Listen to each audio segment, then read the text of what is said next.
आज की वीडियो में आप सभी लोगों का बहुत बहुत स्वागत है। आज हम इलेक्ट्रिक जो व्हीकल्स होते हैं जिन्हें हम ईवी बोलते हैं, उनकी एक सीरीज हम जो बना रहे हैं उसका आज एक पार्ट है। और इस वीडियो में हम इन्वर्टर कवर करेंगे जो ईवी वाहनों में यूज होता है। इलेक्ट्रिक जो वाहन होते हैं उनमें यूज होता है, वो हम देखेंगे और उसका वर्किंग देखेंगे कि किस तरह से वो कार्य करता है। क्लियर? तो आप हमारे चैनल पे पहली बार अगर देख रहे हैं और आप इंटरेस्ट रखते हैं इंजीनियरिंग टॉपिक से, तो आप हमारे चैनल को सब्सक्राइब कर सकते हैं, बेल आइकन दबा सकते हैं। वीडियो को आप पूरा ध्यान से देखिए और अगर पसंद आता है तो लाइक ज़रूर कीजिए। ठीक, तो आज का जो हमारा टॉपिक है वो इन्वर्टर है ईवी वाहन में। तो ईवी एक इलेक्ट्रिक व्हीकल होता है और ये लाइट के माध्यम से चलता है। इसको बैटरी से मोटर चलाया जाता है और मोटर के माध्यम से इसके व्हील्स को रोटेट किया जाता है। तो इस तरह से हम देख सकते हैं कि सबसे पहले हम लोग बैटरी को चार्ज करेंगे और बैटरी जब चार्ज हो जाएगी तो उसके बाद हम मोटर को चलाएंगे और मोटर के माध्यम से हम जो गाड़ी के व्हील होते हैं उनको हम रोटेट कराएंगे। तो इस तरह से ईवी कार्य करती है। अब इसमें जो इन्वर्टर होता है वो इन्वर्टर क्या कार्य करता है? ठीक है, इन्वर्टर क्या कार्य करता है? तो इन्वर्टर आपका सबसे पहले जो बैटरी में डीसी होती है वो डीसी को एसी में बदलने का कार्य करता है। ठीक है, इन्वर्टर ये करता है। ठीक, इन्वर्टर का कार्य होता है कि वो एसी सप्लाई को मोटर तक भेजे, एसी सप्लाई को मोटर तक भेजे, जबकि हमारे पास में बैटरी में जो है वो डीसी सप्लाई है। तो डीसी सप्लाई को एसी में जो चेंज करने का काम किया जाता है वो आपका इन्वर्टर के द्वारा किया जाता है। क्लियर? तो इन्वर्टर का जो काम होता है वो जो डीसी सप्लाई है उसको एसी में बदलने का कार्य किया जाता है। ठीक है, तो ईवी कार इन्वर्टर मतलब इलेक्ट्रिक वाहन इन्वर्टर। ठीक है, इलेक्ट्रिक वाहन को अत्यधिक महत्वपूर्ण पावर इलेक्ट्रॉनिक्स उपकरण है जो मुख्यतः बैटरी से मिलने वाली डीसी सप्लाई को, ठीक है, डीसी मींस डायरेक्ट करंट को, थ्री फेज एसी मतलब अल्टरनेटिव करंट, एसी को हम क्या बोलेंगे? अल्टरनेटिव करंट में बदलने का कार्य करता है। और जिससे क्या होता है, जो इलेक्ट्रिक मोटर है वो हमारी चलती है और इलेक्ट्रिक मोटर चलती है तो हमारे व्हील्स घूमते हैं और व्हील्स घूमेंगे तो हमारी गाड़ी मूव करेगी। तो इस तरह का इन्वर्टर का कार्य किया जाता है। ठीक है, जो हमारी ईवी वाहन होते हैं, इलेक्ट्रिक वाहन होते हैं। क्लियर? ये आप देख सकते हैं कि ये इस टाइप का कंपोनेंट होता है जो हमारी ईवी इलेक्ट्रिक वाहन में जो लगा होता है। वो कंपनी टू कंपनी इसका वेरी हो सकता है कि ये कंपनी टू कंपनी इसके मॉडल की जो डिजाइन है वो अलग हो सकती है, लेकिन वर्किंग प्रिंसिपल सेम रहेगा। जो इसका वर्किंग प्रिंसिपल है वो सेम रहेगा। ठीक है, तो यहाँ पे हम ईवी इन्वर्टर का कार्य सिद्धांत की अगर बात करें, वर्किंग प्रिंसिपल ये कैसे कार्य करता है, तो सबसे पहले यहाँ पे आप देख सकते हैं कि ये बैटरी से डीसी सप्लाई लेता है। सबसे पहले ये बैटरी से क्या करेगा? डीसी सप्लाई ले लेगा। ठीक है, और डीसी सप्लाई जो लेगा उसको एसी में कन्वर्ट करेगा। ठीक है, एसी में कन्वर्ट कर देता है मतलब उसको चेंज कर देता है। ठीक है, और हमारा जो डीसी सप्लाई होता है वो डायरेक्ट करंट होता है और एसी होता है वो अल्टरनेटिव करंट होता है। AC means alternative current. ठीक है, और ईवी की जो हाई वोल्टेज की जो बैटरी होती हैं उनसे ये डीसी ये लेता है। ठीक है, यहाँ पे आप देखिए कि ईवी की हाई वोल्टेज बैटरी इन्वर्टर को डीसी प्रदान करती है।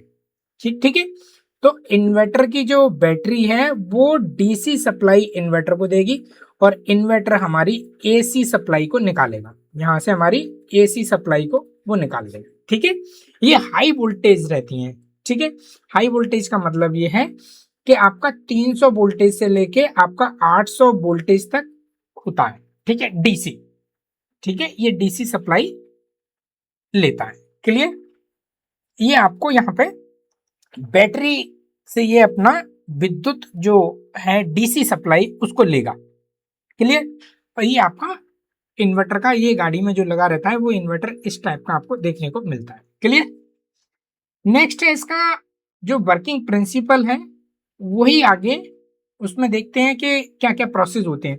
तो सबसे प्रोसेस पहला ये होता है कि जो चालक होता है, ड्राइवर जो होता है, उसके पास में एक्सीलेटर होता है, और जब चालक एक्सीलेटर को दबाता है, जब भी गाड़ी को उसको चलाना है तो क्या करेगा चालक, कि वो एक्सीलेटर को दबाएगा। ठीक है, एक्सीलेटर को दबाएगा तो वाहन क्या होगा कि वाहन में जो कंट्रोलर होता है, motor controller, motor control unit, ठीक है, जो कंट्रोलर होता है उसको इन्वर्टर का आदेश मिल जाता है, या आदेश देता है, इन्वर्टर एक आदेश देता है मोटर कंट्रोलर को कि मोटर को इतनी शक्ति देनी है और इस गति से इसको देना है। ठीक, उसी अकॉर्डिंग मोटर घूमना शुरू कर देती है। तो सिंपल सा है कि जो कंट्रोलर होता है वो एक्सीलेटर के माध्यम से सिग्नल जाता है, और जब कंट्रोलर यूनिट को जब सिग्नल जाता है तो क्या करता है कि इन्वर्टर एक कंट्रोलर को आदेश देता है कि कंट्रोलर आप इतना विद्युत सप्लाई आप मोटर को भेजना है, और मोटर को जब भेजा जाएगा तो मोटर उसी आरपीएम पे, ठीक है, उसी पावर से मोटर चलना शुरू कर देगा, उसी शक्ति से, और मोटर में उतनी ही गति होगी। इस तरह से हम देख सकते हैं। तो पहला है मोटर कंट्रोलर, जो मोटर का कंट्रोलर है वो कंट्रोलर हमको देखने को मिलेगा यहाँ पे। नेक्स्ट है आईजीबीटी और मॉसफेट स्विचिंग। ठीक है, ये क्या कार्य करते हैं कि इन्वर्टर के अंदर क्या होता है, आईजीबीटी स्विच लगा होता है, ठीक है, और मॉसफेट लगा होता है। ये दो आपके कंपोनेंट लगे होते हैं, दोनों कंपोनेंट आपने देखे होंगे। ठीक है, ये क्या करते हैं कि ये बहुत तेजी से ऑन ऑफ का कार्य करते हैं। ठीक है, मतलब प्रति सेकंड में हजारों बार ये ऑन ऑफ होने का कार्य करते हैं। आपका आईजीबीटी हो गया और मॉसफेट हो गया। ठीक है, आप लोग इस तरह से समझ सकते हैं कि जो मोटर को जो सप्लाई जानी है, मोटर को जो सप्लाई जानी है, विद्युत सप्लाई जानी है, उसको ऑन ऑफ इतना फास्ट करते हैं कि एक सेकंड में हजारों बार कर सकते हैं ऑन ऑफ ऑन ऑफ। ठीक है, तो ये कार्य आईजीबीटी और मॉसफेट करते हैं। क्लियर? तो यहां पे देख सकते हैं कि बहुत तेजी से ये ऑन और ऑफ होते हैं, और ये स्विचिंग प्रति सेकंड हजारों बार हो सकती है। ठीक है, इस तरह से ये कार्य करते हैं। दूसरा है पीडब्ल्यूएम। पीडब्ल्यूएम तकनीक इसमें होती है इन्वर्टर में, तो इसको हम बोलते हैं पल्स विड्थ मॉड्यूलेशन। इस तकनीक का इसमें बहुत ज्यादा यूज किया जाता है। क्यों यूज किया जाता है? क्योंकि जो डीसी सप्लाई को ये एक नियंत्रित पल्स में बदलने का कार्य करता है। ठीक है, पल्स में बदलने का कार्य करता है डीसी सप्लाई को। ठीक है, एक नियंत्रित पल्स में बदलने का कार्य करता है, और इन पल्स को ऐसे व्यवस्थित किया जाता है जिससे कि उसका जो आउटपुट है, आउटपुट है वो 3 फेज एसी वेव फॉर्म के समान हो जाए। ठीक है, इस तरह से वो व्यवस्थित कर देगा कि उसका जो फाइनली हमें आउटपुट मिलेगा, परिणाम जो मिलेगा, वो 3 फेज एसी वेव फॉर्म के समान हो जाएगी। ठीक है, इस तरह से आप देख सकते हैं। नेक्स्ट है हमारा 3 फेज एसी आउटपुट। ठीक है, अब इसमें क्या होता है कि इन्वर्टर क्या करता है, मोटर को 3 अलग अलग फेज जैसे आर वाई बी में एसी को भेजने का कार्य करता है। जो इन्वर्टर है वो मोटर के 3 अलग अलग फेस होते हैं। मान लीजिए ये मेरे पास मोटर है, ठीक है, और यहाँ पे ये 3 फेस अलग अलग निकल रहे हैं। पहला आर है, दूसरा वाई है, और तीसरा बी है। तो इन तीनों में अलग अलग विद्युत भेजने का कार्य करेगा जो इन्वर्टर है। क्लियर? और इन्वर्टर जब भेजेगा मोटर में, जब सप्लाई भेजेगा, तो मोटर में क्या होगा, चुंबकीय क्षेत्र उत्पन्न हो जाएगा, मतलब रोटेटिंग मैग्नेट फील्ड उत्पन्न हो जाता है। वहां पे मैग्नेट रोटेटिंग फील्ड उत्पन्न होगा, और उससे क्या होगा कि मोटर घूमना स्टार्ट कर देगी। तो मोटर का फिर होता है लास्ट में घूमना, और मोटर घूमता हुआ जो चुंबकीय क्षेत्र होता है उसमें रोटर घूमता है। ठीक है, उसमें रोटर घूमता है। आपने ईवी के जो पार्ट्स वाली वीडियो है वो बना दी गई है, आप उसको देख लीजिए, यहाँ से आपको थोड़ा सा मोटर के बारे में समझ में आएगा, तो ये कॉन्सेप्ट क्लियर हो जाएगा कि जो चुंबकीय क्षेत्र बनता है उसमें रोटर कैसे घूमता है। ठीक है, और मोटर हमारी यांत्रिक एनर्जी को उत्पन्न कर देती है। ठीक है, मैकेनिकल पावर को उत्पन्न कर देती है, मोटर जब घूमने लगेगी तो उत्पन्न कर देगी। इस तरह से इन्वर्टर का कार्य पूरा किया जाता है। ठीक है, और वाहन लास्ट में फिर क्या होगा, वाहन चलना शुरू कर देता है, क्योंकि मोटर से जो सॉफ्ट है वो पहियों तक टॉर्क पहुंचाने का कार्य करती है। ठीक है, मोटर की जो सॉफ्ट है वो क्या करती है, पहियों तक टॉर्क पहुंचाने का कार्य करती है, और वाहन आगे बढ़ता है। क्लियर, तो ये इस तरह से कार्य किया जाता है। अब यहाँ पे हम देख लेते हैं एक शॉर्ट इसका वर्किंग प्रिंसिपल कैसे कार्य करता है ईवी इन्वर्टर का। ठीक है, इलेक्ट्रिक वाहन में जो इन्वर्टर लगा होता है वो फाइनली कैसे कार्य करता है ये हम शॉर्ट में देख लेते हैं। अभी हम यहाँ पे एक एक कंपोनेंट को देखते हुए आए, और एक एक कंपोनेंट का हम वीडियो भी बनाएंगे। जैसे आया था आईजीबीटी, ठीक है, मॉसफेट आया था, उसकी हम सेपरेट सेपरेट वीडियो बनाएंगे दोनों की। ठीक है, कोई भी टेक्निकल अगर वर्ड आएगा तो हम उसकी सेपरेट वीडियो आगे बनाएंगे, हर चीज की हम बनाते जाएंगे। तो सबसे पहले क्या करता है, बैटरी के पास में हमारी डीसी सप्लाई है। ठीक है, तो डीसी सप्लाई को हमारा ईवी जो इन्वर्टर है भूलेगा, और ईवी इन्वर्टर में क्या है, आईजीबीटी है और मॉसफेट है और पीडब्ल्यूएम है। ठीक है, प्लस पीडब्ल्यूएम, या तो आईजीबीटी लगा होगा या तो मॉसफेट लगा होगा, प्लस पीडब्ल्यूएम लगा होगा। और ये क्या करेगा, ये थ्री फेज सप्लाई को आउटपुट कर देगा, और थ्री फेज जो सप्लाई है वो मोटर में जाएगी, और मोटर में जाने के बाद में क्या होगा, मोटर में मैग्नेट फील्ड बनेगा, और मैग्नेट फील्ड बनेगा तो रोटर घूमने लगेगा, और रोटर जब घूमेगा तो उसकी सॉफ्ट भी घूमेगी, और वो सॉफ्ट आपकी कहाँ लगी है, गियर तक लगी है। ठीक है, और वो कनेक्ट है आपके पहियों से, तो पहिए घूमेंगे तो व्हील आपका क्या करेगा, घूमने लगेगा, और व्हील घूमने लगेगा तो गाड़ी मूव करने लगेगी।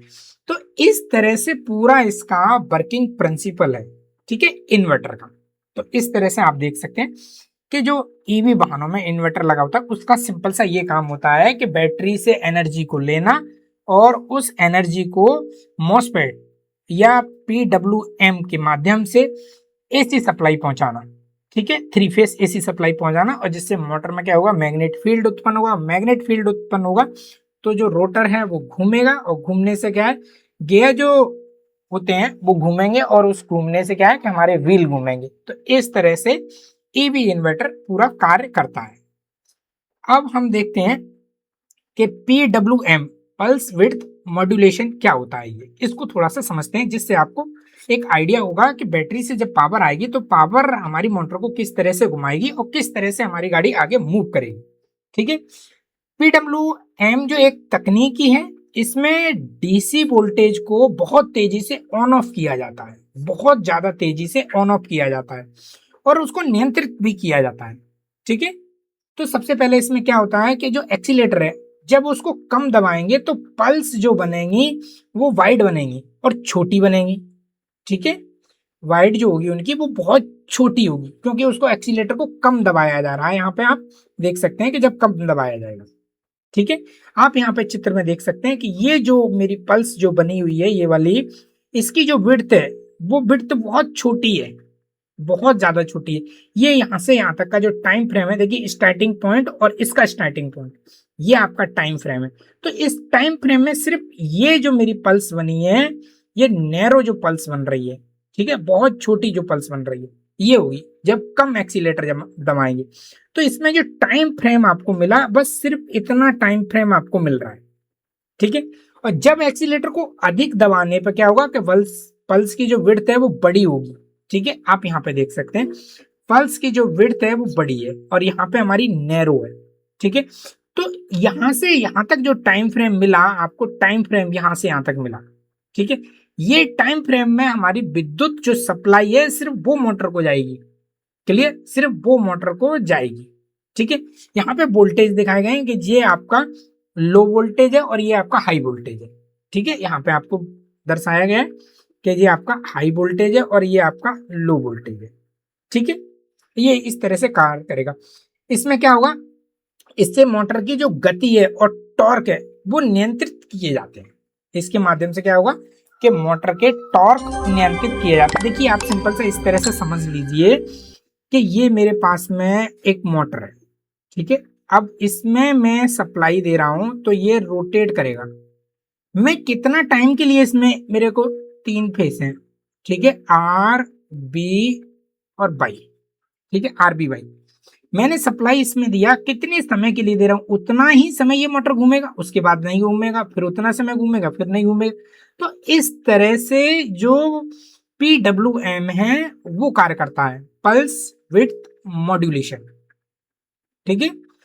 इस तरह से ये कार्य करता है, इसमें आप चित्र में देख सकते हैं, ठीक है। तो इस तरह से कार्य करता है। नेक्स्ट है हमारा ईवी इन्वर्टर के क्या लाभ है। सबसे पहला लाभ तो ये है कि ये डीसी जो सप्लाई होती है उसको 3 फेस एसी सप्लाई में चेंज कर देता है, मतलब परिवर्तित कर देता है, ठीक है, बदल देता है। और मोटर की जो गति है और टॉर्क है उसको सटीकता से नियंत्रित करता है, बहुत सटीकता के साथ, ठीक है। और उच्च क्षमता, मतलब आमतौर पे 95% से अधिक होती है इसकी जो हाई क्षमता होती है, ठीक है।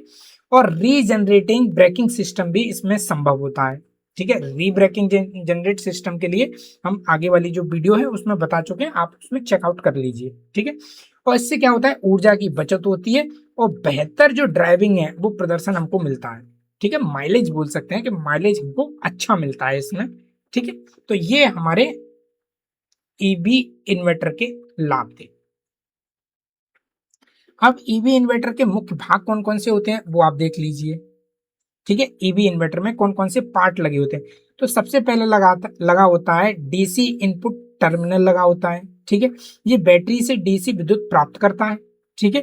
कैपेसिटर एक बैंक लगा होता है, ठीक है। आईजीबीटी या फिर मॉसफेट मॉड्यूल लगे होते हैं, ठीक है। गेट लगे होते हैं ड्राइवर सर्किट के लिए, माइक्रो कंट्रोलर लगे होते हैं, और जो करंट है उसके लिए सेंसर लगे होते हैं, करंट सेंसर, वो विद्युत की निगरानी करते हैं, ठीक है। फिर वोल्टेज सेंसर लगे होते हैं जो वोल्टेज को निगरानी रखते हैं।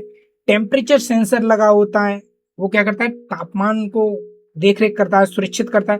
और कूलिंग सिस्टम लगा होता है, हीट सिंक हो गया या लिक्विड कूलिंग सिस्टम लगा होता है। पुरानी वीडियो, जो पिछला जो वीडियो है उसमें हम बता चुके हैं लिक्विड कूलिंग सिस्टम, ठीक है। और नेक्स्ट है हमारा आउटपुट टर्मिनल, जो 3 फेस एसी मोटर को सप्लाई देने का कार्य करेगा, आउटपुट टर्मिनल। तो ये हमारे ईवी इन्वर्टर के मेन पार्ट हैं, छोटे छोटे कंपोनेंट हैं जो सभी ईवी इन्वर्टर में लगाए जाते हैं, क्लियर। तो ये आज की हमारी वीडियो रही। आपको वीडियो कैसा लगा जरूर आप कमेंट्स दें। अगर आपको पसंद आया तो लाइक करें, चैनल पर नए हैं अभी तक आपने सब्सक्राइब नहीं किया है तो जरूर सब्सक्राइब कर लें, ठीक है। आप लोगों ने वीडियो को बहुत ध्यानपूर्वक देखा और अपना कीमती समय दिया, इसके लिए बहुत बहुत धन्यवाद।